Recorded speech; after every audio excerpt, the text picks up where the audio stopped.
All right, we're live. Let's wait for YouTube to start too. Um, Give it another minute.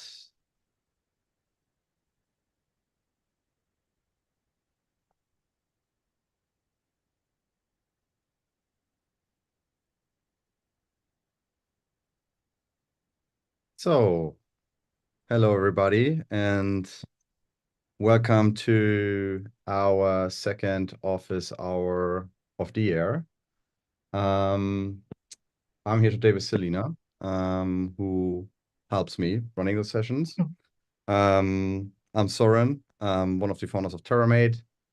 I think in the last office hour, we had a nice fireside chat with Matt Goey on the infrastructure as code market in general, all things generative AI, open tofu, Terraform, that whole bus. So that was quite interesting. And today, 2 weeks later, we basically want to take the chance and give you a first Terramate demo, so you folks understand what we've been up to. And yeah, and then basically make sure that we answer all your questions. Having said that, I would dive right in. So give me a second to prepare. The way that we will do this is basically I'm gonna share a few slides and then we do a hands-on demo Terramate CLI, Terramate Cloud. We'll elaborate a little bit on the on the problem space, the challenge that we're trying to solve here. And yeah, Selina will make sure to let me know when there's any questions occurring, Of course. and we're more than happy to answer those. Will take approximately 1 hour. Having said that, I hope that, let me see, you guys should be able to see my screen now. So yeah, welcome to the Terramate Office Hour, bi-weekly session, all things infrastructure as code, cloud platform engineering, and whatnot. Um, Today I'm here with Selina. We'd love to give you an overview of what we are at Terramate, and you can use our solutions in order to become more efficient when managing infrastructure as code. So Terramate basically helps you to orchestrate, manage, collaborate, and observe all your infrastructure as code. And it does so by working and integrating with any CI/CD. And the problem that we are trying to solve here is that basically adopting and managing infrastructure as code introduce a new set of challenges. And those challenges are typically orchestration. So how to orchestrate my Terraform, Open Tofu stacks, Kubernetes stacks, whatnot, how to automate those, coming up with GitOps workflows, how to keep them dry, so reduce code duplication, drift control, integrate with third-party tooling for DevSecOps, observability, dependency management, self-services, and all sort of best practices, which typically leads organizations to massive time invest in figuring all the things out, and then um, basically coming up with do-it-yourself solutions. So now purpose-built CI/CD platforms exist, Terraform Cloud being one of them. There are platforms such as Spacelift, M0, and Scala. Having said that, Terramate is not a CI/CD platform. We're not trying to be one. That space is taken, and we think that those platforms do a good job, which means we will integrate with those. Or even better, if you prefer running in your existing CI/CD, GitHub Actions, GitLab pipelines, Bitbucket, Azure DevOps, whatnot, you can use Terramate to do so too. So as said, Terramate is an infrastructure as code, collaboration, visibility, and observability platform. And today we would like to take the chance to guide you through it, explain to you how this whole platform works, the different components, and let's start by looking into a high-level architectural overview. So Terramate as a platform comes with two different components. One is Terramate CLI, which is an open source orchestrator and code generator for infrastructure code. And it adds concepts and features such as stacks, orchestration, code generation, change detection, among others. And basically helps you to organize and automate and scale all your infrastructure code. It's also infrastructure ISC, so infrastructure as code, ISC agnostic, meaning you can use it to manage and orchestrate Terraform, OpenTofu, CloudFormation, Pulumi, Kubernetes, and whatnot. Most of our users use Terraform and OpenTofu, but we definitely see traction in, for example, the Kubernetes direction too, and others. And then there's Terramate Cloud, and Terramate Cloud adds a neat layer of collaboration, observability, visibility, drift management, notifications on top of Terramate CLI. And as said, it integrates seamlessly with any CI/CD. So the way that this works is basically developers using Terramate CLI locally or in CI/CD to manage the infrastructure code, right?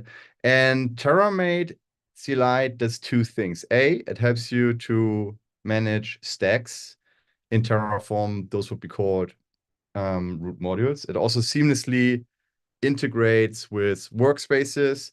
Terramate CLI seamlessly integrate with existing Terraform projects as well as existing Terra Grunt projects.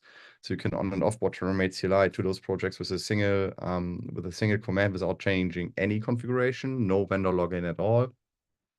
And whenever you use it to orchestrate Terraform or any other tooling, it basically takes those plan files, the outputs, and sends those to Terramate Cloud API. The API then takes care of enriching this data and sending it to this dashboard where we have the visibility features, observability, collaboration, and whatnot. It integrates with Slack, Teams, email. You can connect Datadog to use the metrics and telemetry.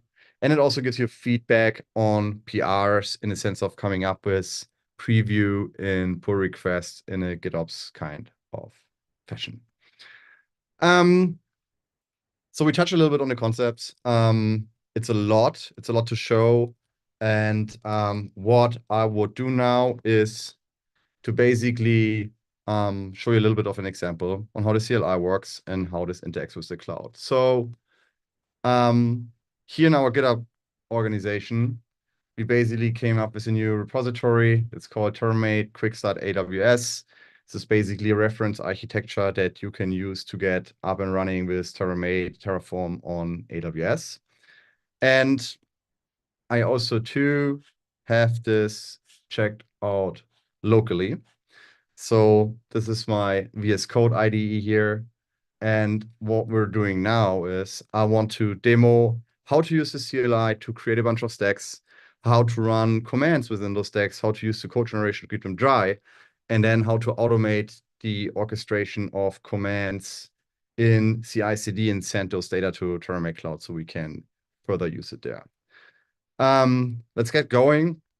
So Terramate comes with a command, Terramate create, and you've seen that I've tried this command before the call too. So basically what I want to do is Terramate create accepts the path, and this path will be used to create a new stack. And so basically what I want to say is like, hey, I have this directory stacks here, and then in US East 1 and S3, I want to create a stack that I just call some or a3 bucket. So let's do this. And as you can see, Terramate feedbacks me here that it has created a stack for me. So now what has happened is you can see we have this new directory here, S3, and then a S3 bucket. And basically, this is a new stack in Terramate that comes with a few files per default. So we have the stack.tm.html file here, which is a configuration file in Terramate. And you can see that VS Code feedbacks me that it's just connected to Terramate LS, which is a language server. Sir, in just a second. Yeah, Someone is asking if you can make the font a little bit bigger, please. It's sure. not easy to see. Even more bigger, even more big. So better now? I guess so. We will see. Looks better. Yeah. I mean, can you see what I'm typing? I can see it, of course. Awesome. Okay. Thanks. Yeah, thank you for letting me know. Um, so what we see is this stack.tm.htl. And this is a file that contains that is included in every single stack, and it contains a bunch of data, which we call metadata in Terramate. So basically, we have the stack block here, and as you can see, the stack contains comes with a name and a description, which you can also set with the CLI. We will do this when we create the next stack, and with a unique ID. And this is an UUID for 4, which is unique among the whole project. What basically happens here is that we build on top of HashiCorp configuration language. So we extended the language constructs, meaning the stack block is something that we introduce in Terramate. And you can see this by if I remove a character here, basically the IDE feedbacks me that this is an unrecognized block, meaning you can see that there's a VS Code extension language server running in the background that feedbacks on those specific configurations. You can also see that we have an underscore backend underscore terraform.tf file here. And those are auto-generated for us. Per default, this doesn't happen. This is something that I configured in this project. So by default, a stack in Terramate is just a directory with a stack.tm.htl because they are ISC agnostic, right? But why those files are generated here for me is the reasoning for this is that basically we have a directory here imports. And if I look at this, you can see there's a language construct in here which says generate HCL. So this says, hey, generate a file of type HCL that is named underscore backend with the following content. And you can see the Terraform configuration in here, whereas the key of this S3 backend uses the metadata of the Terramate stack. We can give this a condition too. Per default, the condition is always true, but what we can say is just generate this file in all stacks that are tagged with Terraform. And we can, of course, also rename this file. So if I was to rename this to just backend and I run Terramate generate, this regenerates those files for me. You can see now it's called backend. Let's rename this again. So underscore is preferred here because it's generated and gives us a good visual indication. What you can also see here is that we say, hey, the region isn't hard-coded in here, but it uses something that we call globals in Terramate. And globals is one way of sharing data in Terramate. So now this value is declared in a global configuration file, config.tm.htl. And what you can see here is that we basically set this state backend, the default region, Terraform, and provider configuration programmatically, but also the Terraform version. So what does it mean? If I now update this to 1.7.4 and I run Terramate generate again, you can see that those Terraform files here have been upgraded for me to 1.7.4. If I change this back to 1.7.1, I run this again, you can see that this is back to version 1.7.1. So now the neat thing about globals is that they are inherited, overwritable, and also extendable on a per directory basis. So for example, I could just jump in this US East 1 directory here, create a new configuration file in here, and set this Terraform version to 1.7.0, run Terramate generate. And now what we can see is all stacks in here, basically inherited, use version 1.7.0, but stacks in here in the global directory would still use 1.7.1, and that's because we just overwrite this on a specific level of the directory tree, but not on another. So let's remove this. We run Terramate generate again. And that's basically one way of generating code in stacks to keep them dry. Just briefly touching this topic. So now we have the stack in here, and now we want to create an S3 resource. What we can do is we add a file, main.tf. native Terraform. And I basically just ask Copilot, please give me the Terraform configuration to deploy and private S3 bucket named a Terramate demo bucket 1 without Terraform provider or backend configuration because it's already created for me. So this works. We just accept this code for now, and you can see now we have a stack that basically creates an S3 bucket. So now what? I go back to the CLI. I can basically say, typically, if I want to work on infrastructure code, I do this in a new branch, right? So what I would do is git checkout B, and I call this Terramate Office Hours demo. Now I add the stack. Git add stacks, git commit, feed, just deploy a demo S3 bucket. So now I'm in a branch, I have committed my code, and I would like to understand the stacks managed in my project. So now I can run Terramate list. Terramate list gives me a list of all stacks managed in my project. But how about if I just want to understand the number of stacks that have changes, contain changes in a recent branch commit or pull request? Terramate list changed. So now Terramate understands, based on Git, where we introduce changes. And that's really, really powerful because we can select those stacks and target them for execution. For example, I could say Terramate run changed PWD. What this would do is Terramate basically says, hey, run this command PWD in all stacks that contain changes.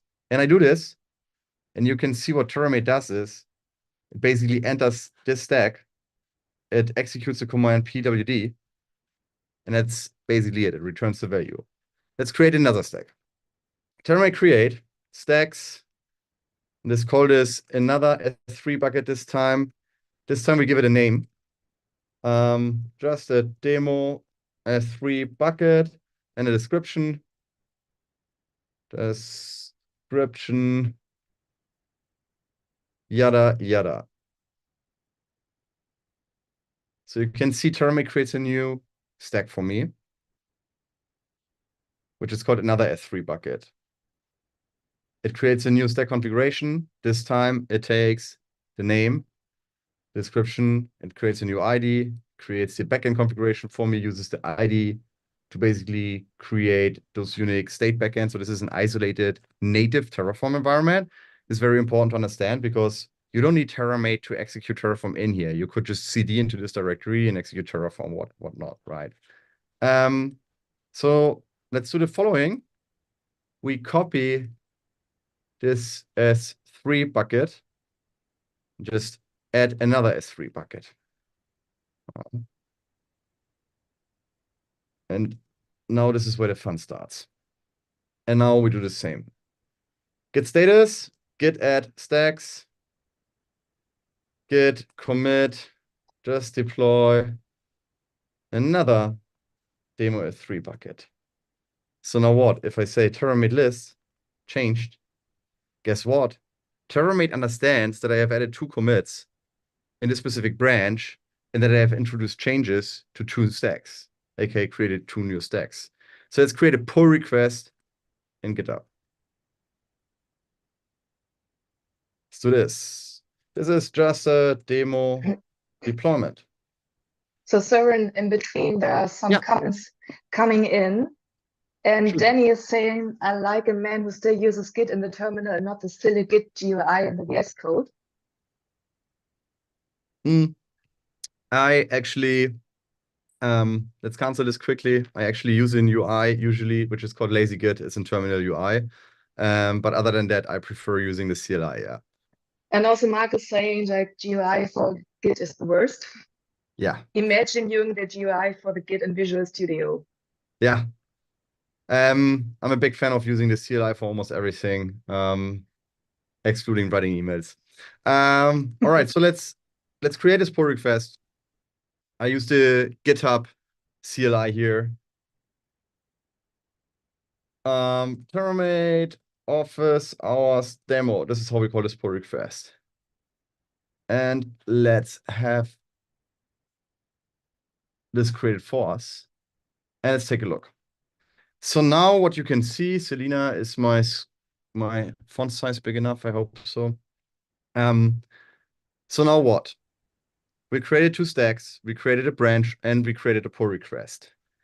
Terramate now starts running natively in GitHub Actions. And what it does is, you can take a look here. This is a pre-configured GitHub Actions. It basically understands, it installs Terramate, Terraform, authenticates with AWS and whatnot, and it understands which stacks in your pull request contain changes.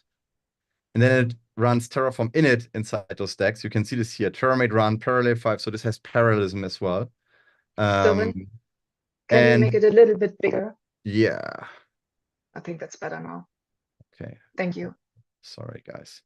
So basically what those pipeline steps here are doing, they basically check the code, if the code is well formatted.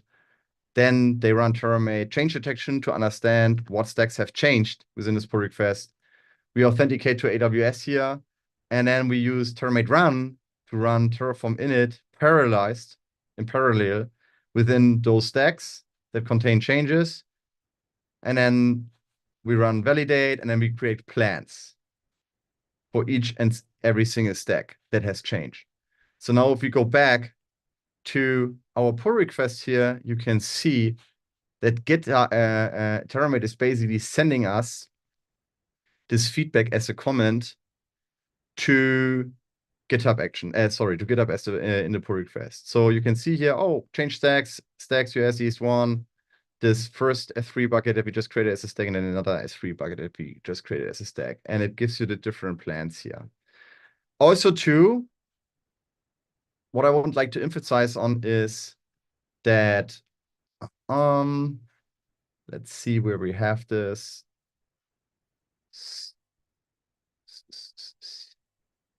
So yeah, those specific plans here are Terraform plans, and we sync them from the CLI to Terramate Cloud, which is optionally. So you see here is a link, view details on Terramate Cloud. Let's look at this.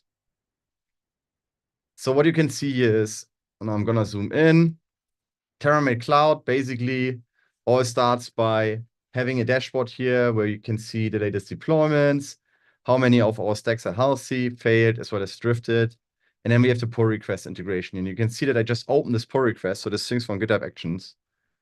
I can take a look here, and it basically tells me which of my stacks contain changes, and it shows me the Terraform preview. So this is my AS3 bucket preview.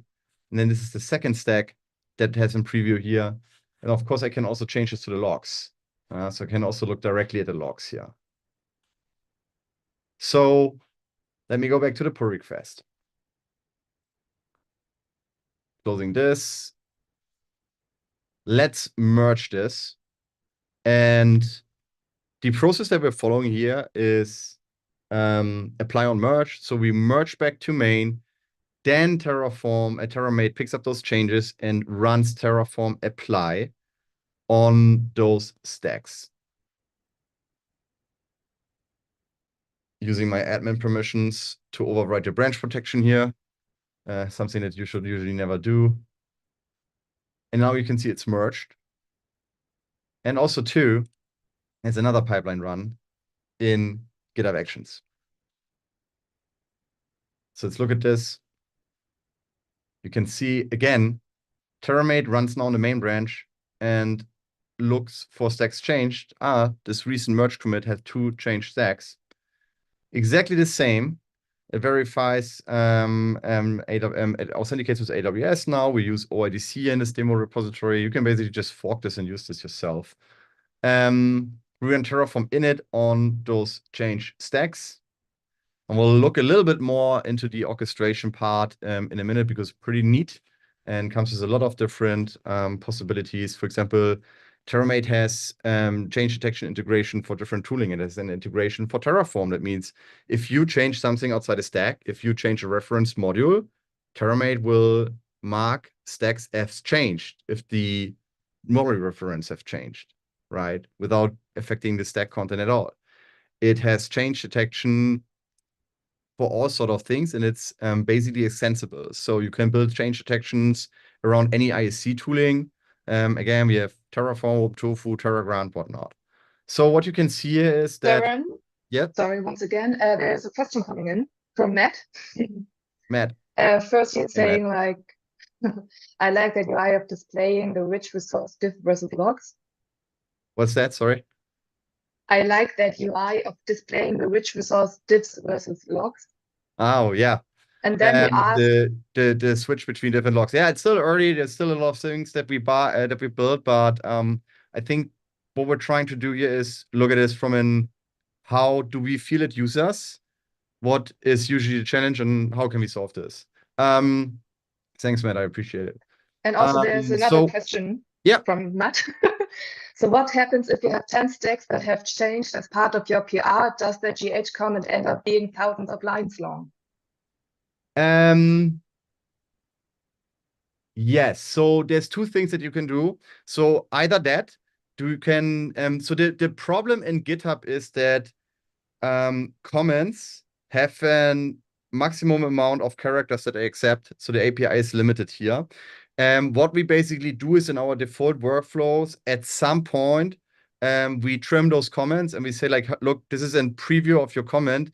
Please see the, if you use Terramate Cloud, which is optional, of course, take a look at Terramate Cloud. There you can see this on a per file or on a per stack basis. However, if you were I would I would say that if you introduce that many changes to so many stacks in parallel, then maybe the process is suboptimal, other than of course updating provider configurations or so. But that's something that natively in GitHub we cannot resolve. That's just something that, you can have a better UX when working with Terramate Cloud. But typically, so there's two different patterns, either longer comments in GitHub Actions, or, for example, when we work in multiple environments, multiple accounts, we basically post multiple comments. But it's something that is fully configurable in the GitHub Actions. I think in the future version of Terramate Cloud, we want to strip this down further and give you the most valuable information. For example, just if there are destructive changes, blast radius detection, those kind of things is stuff that we're working on, yeah. Is another question or is that it? Mark was just saying, do you have an example for Azure? We haven't done that yet. I haven't implemented it yet. It's actually it should be relatively easy. So we have some users that use it on Azure DevOps. I personally haven't implemented it, but I'm sure we can pull out an example in the next couple of days, and I'll be in touch with you, Mark, to see what exactly you need here to basically implement something. So Yeah. Also, Anton is saying, like, Mark, you can make one for Azure. So yeah, there's exactly. already. So let's jump back. Basically, this pipeline has run here. And what you can see is that it rolled out those specific changes. So it applies these changes. And here in this command, this is the interesting part. We can basically see, let me zoom in a bit so everybody can see it. What we use here is we say Terramate run changed, and then Cloud Sync deployment, Cloud Sync Terraform plan file, and then Terraform apply. So what this basically does is it runs Terraform apply, and it sends the output of this and the plan file to Terramate Cloud. What does it mean? So all deployment metrics, such as the runtime, the plan, etc., will be sent to Terramate Cloud. Optionally, you don't need to use that, right? Terramate Cloud is an addition on top of Terramate CLI.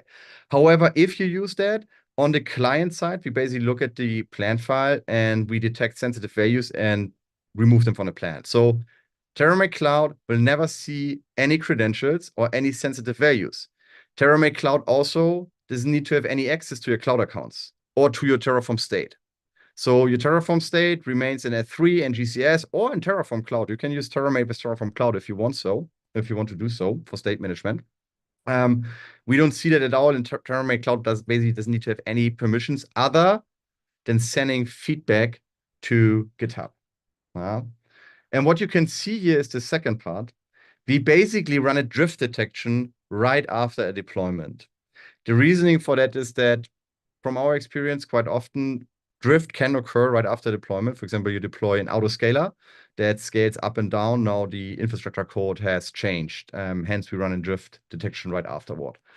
How would this look like in Terramate Cloud? You can now see that if I look at deployments, we basically, and hopefully the font is big enough here. Sorry, I'm on a 40-inch screen.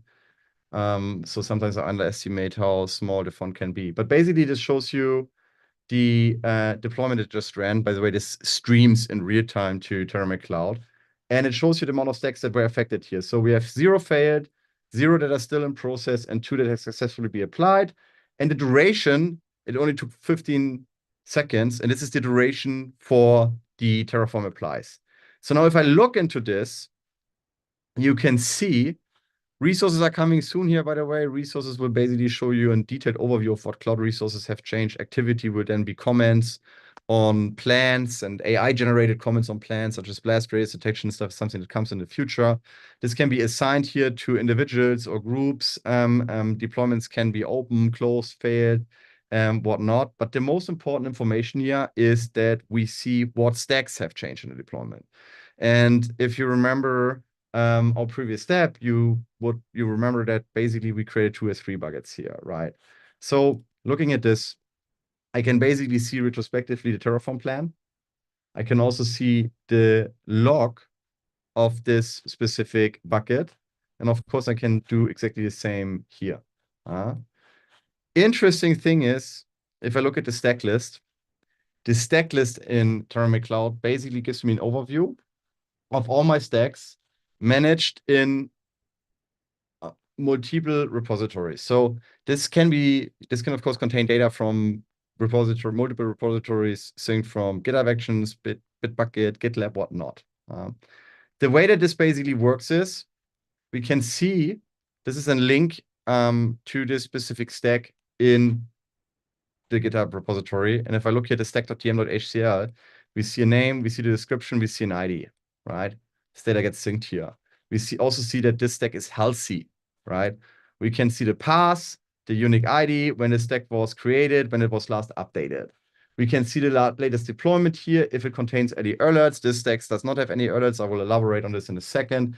Drift runs. This stack had 1 drift run. So now let's look at the cloud that is a little bit bigger. There's a little bit more to manage here. For example, one of our internal clouds.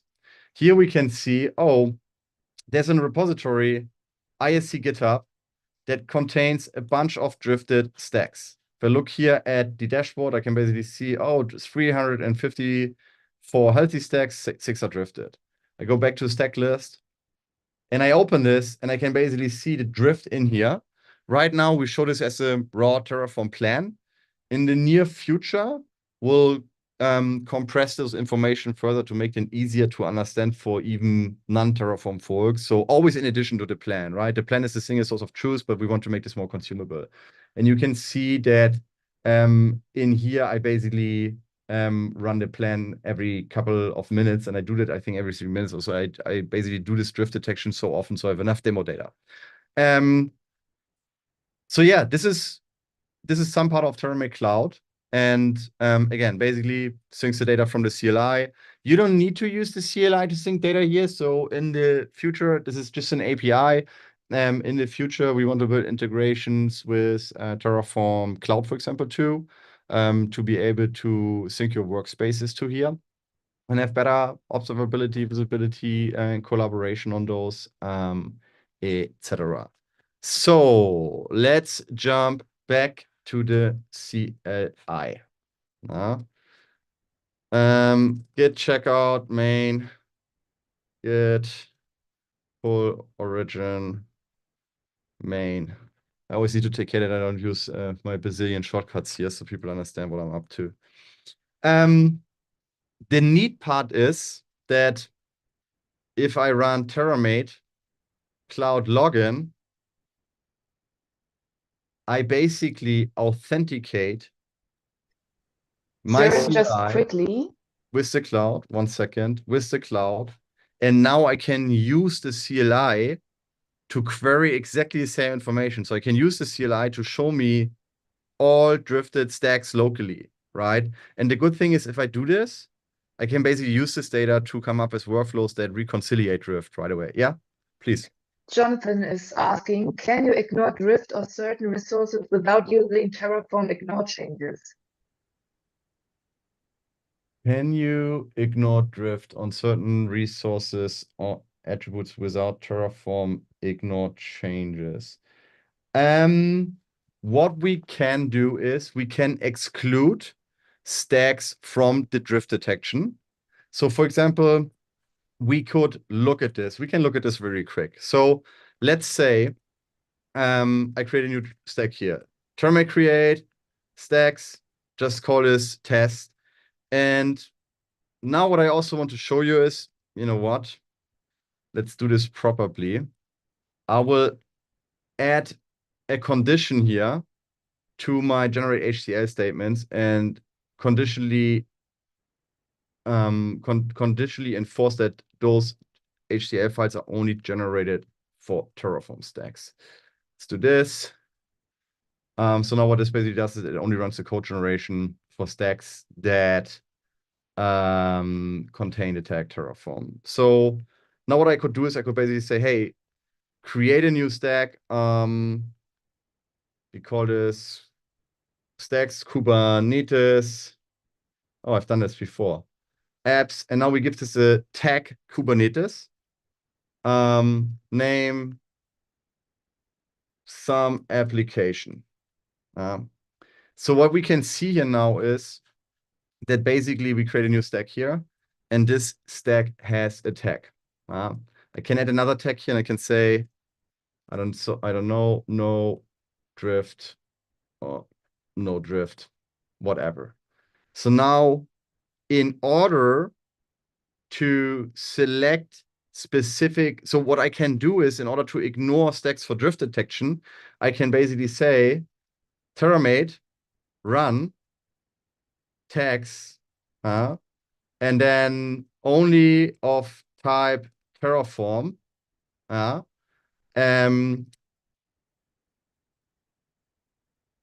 then I run something like this, Terraform apply. So Terraform plan, sorry. So basically you can, what I'm trying to explain is that in order to exclude stacks from something, there's multiple ways of doing this. Either we use tags. The simplest way would be to target stacks specifically. So I can say, hey, Terramate, change to working directory. And now I can change this to either stacks US East 1, and I can say PVD. There's something odd here. Run C, is it like this? Yeah.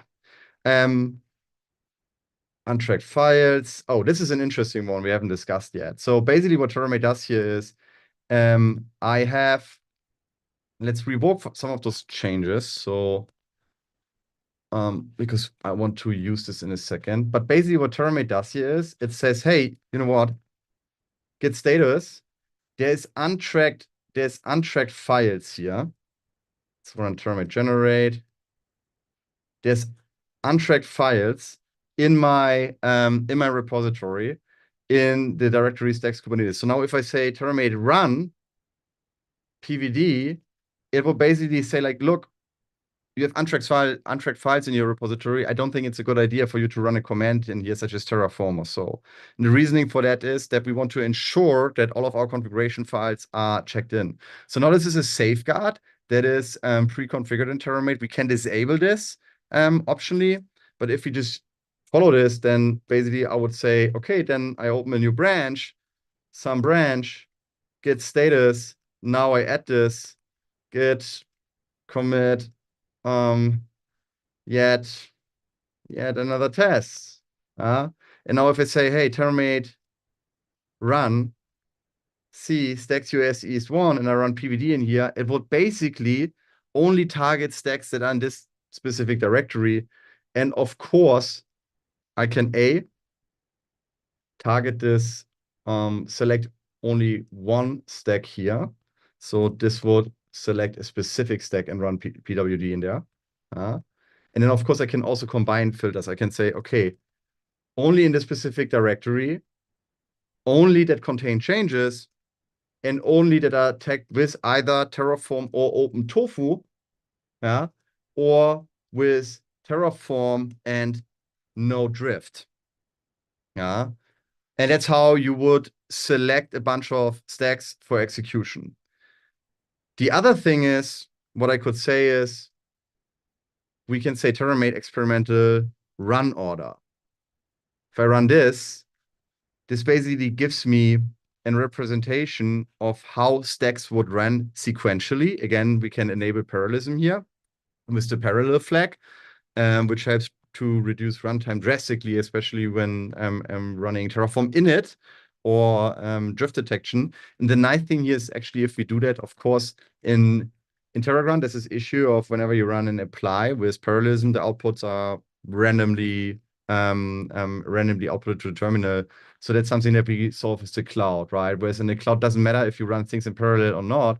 It will always basically give you all the plans, etc., in the right order within the cloud, and then send this back to GitHub Actions. So that's quite nice. So Terramate experimental run order gives you the run order of all your stacks. Then there's also run graph, which basically gives you a graph representation of your order, of your run order. So we're working on making this a little bit more nice. However, what you can see now is basically AS3 bucket always executes before another S3 bucket. And that's because we follow similar ordering mechanisms here than you use in the Unix file system. So I can, of course, also overwrite this, right? I can go in here and say, like, okay, those stacks in here, AS3 bucket executes before another S3 bucket. So now what I can do here, I can go and overwrite the stack behavior and say before. And with before, I can basically say, oh, you know what? Always execute another S3 bucket before this stack. I could also say something, oops, let's add this here. Could also say tags Kubernetes and run all stacks that are tagged with Kubernetes before this specific bucket, before the specific stack. So let me see if I have this, if I got this right. I did not. Sorry, I think I always get this wrong. It's after. Yes, so sorry. Run this stack after a list of given stacks. So I always get the ordering wrong. So basically I don't want to use before here, but after I exchange those commands. So now what you can see is instead of showing a 3 bucket for execution first, it would basically flip those, right? And also too, we have things such as once. So what does once do? With once, we can basically say, so now if this specific stack contains a change, always execute a list of stacks or files too. And this is quite helpful when you want to enforce, for example, a VPC to always be planned whenever, to make sure it's still integer whenever you deploy an EC2 instance in there. We also have something such as wanted by, which is reverse, and then, of course, before, which is exactly the opposite to after. So again, the nice thing is, in addition to, let's say Terramate run Terraform init, I can just directly stacks go into change my directory to, let's see, one stack, another S3 bucket. So now if I run, let me quickly log into, not that we should do this all the time, but I'm going to log into 1Password here to query my AWS credentials. So what you can see here now, I'm inside a stack. I can run Terraform init natively. So what I'm trying to explain here is that basically each stack in Terramate, each Terraform or OpenTofu stack in Terramate is an unique infrastructure as code environment.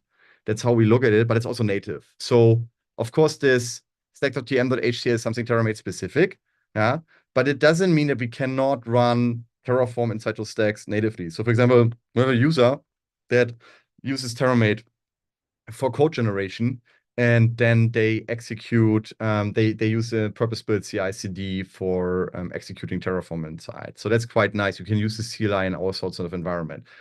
We certainly believe that you don't necessarily need to spend that money on purpose-built CI/CD if you can have similar features and functionality at a fraction of a price in GitHub Actions, GitLab, and Bitbucket, so you don't need to replicate compute, security, user management, and whatnot. But that's a whole different question and debate that people have different opinions on. So, yeah, this is it. There's a pretty detailed documentation on how Terramate works as a CLI. The cloud documentation is private.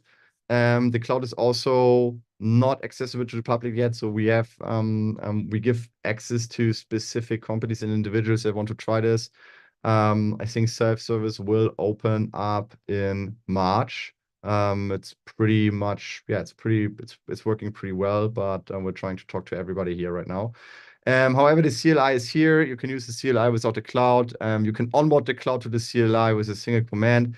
What's pretty nice is that, of course, we have here commands to get started in a one-click onboarding way in an existing Terraform environment. So this would basically scan Terraform for backend configuration, onboard Terramate stacks configuration in there, so you can use it.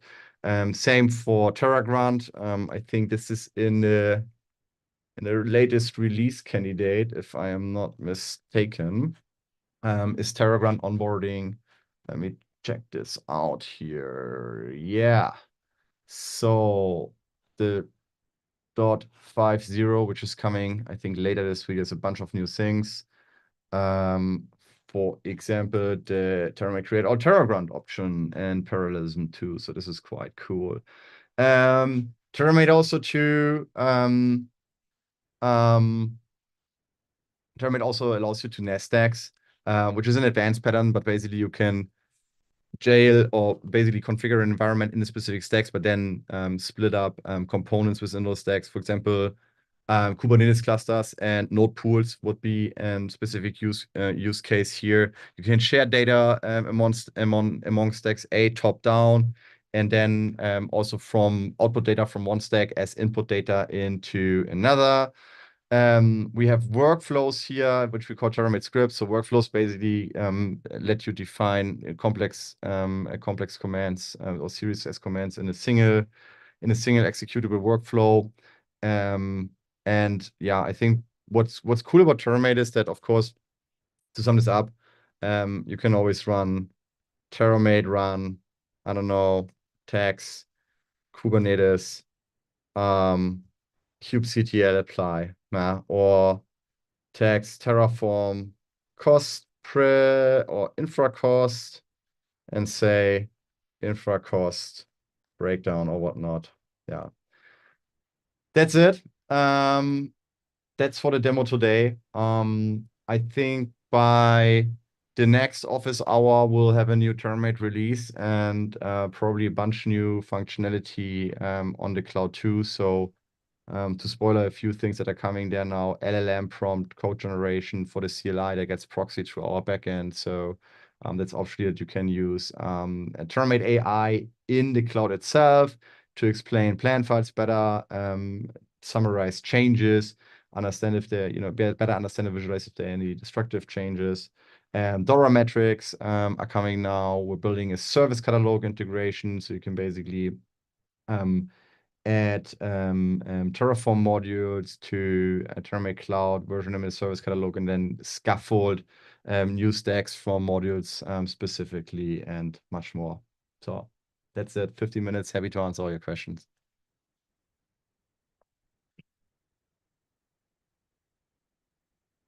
if any? I think for now we are fine. Let's wait.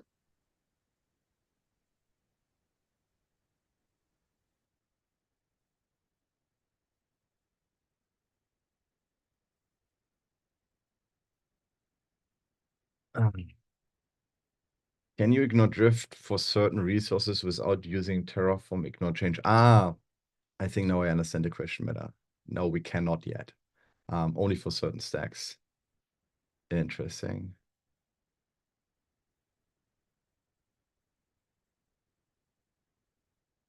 All right. If there are no follow-up questions.